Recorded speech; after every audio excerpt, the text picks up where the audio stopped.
বাংলাদেশি পর্যটক না থাকায় ব্যাপক লোকসানে পড়েছে কলকাতার হোটেল ব্যবসায়ীরা। ভারতীয় গণমাধ্যম দ্য ইকোনমিক টাইমসের প্রতিবেদনে বলা হচ্ছে, বাংলাদেশি ক্রেতার অভাবে কলকাতার মিনি বাংলাদেশ খ্যাত রেস্তোরাঁগুলো তাদের মেনু পরিবর্তন করতে বাধ্য হচ্ছে। স্থানীয় রেস্টুরেন্ট ব্যবসায়ীরা জানান, মোরগ পোলাও, কচু চিংড়ি, শুটকি ভর্তা এবং মাছ ভর্তা জাতীয় ওপার বাংলা মেনু তৈরি প্রায় 40% কমিয়ে দিয়েছেন তারা। খাবারের দোকানগুলি এখন স্থানীয় বাঙালি এবং অন্যান্য খাবারের উপর জোর দিচ্ছে।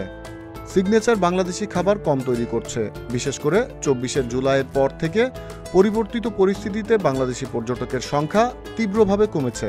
ফলে free school street, Marquis street এবং সাডার স্ট্রিটের আশপাশের খাবারের দোকানগুলি ক্রমশ এপার বাংলা খাবারের দিকে ঝুঁকছে। এমনকি কস্তুরী ও ভোজ কোম্পানির মতো জনপ্রিয় রেস্টুরেন্টগুলোও তাদের মেনুতে ভারতীয় ও চাইনিজ খাবার রাখছেন। 1994 সাল থেকে বাংলাদেশি খাবার পরিবেশন করে আসা মার্কুইস স্ট্রিটের রশিদ আহমেদ মল্লিক জানান, আমাদের ব্যবসার 80% এখন আসে এপার বাংলার গ্রাহকদের কাছ থেকে। এর আগে আমাদের 80% গ্রাহক ছিলেন বাংলাদেশি। এভাবে চললে ভবিষ্যতে আরও ক্ষতির সম্মুখীন হবেন বলেও জানান ব্যবসায়ীরা। Z news, Dhaka.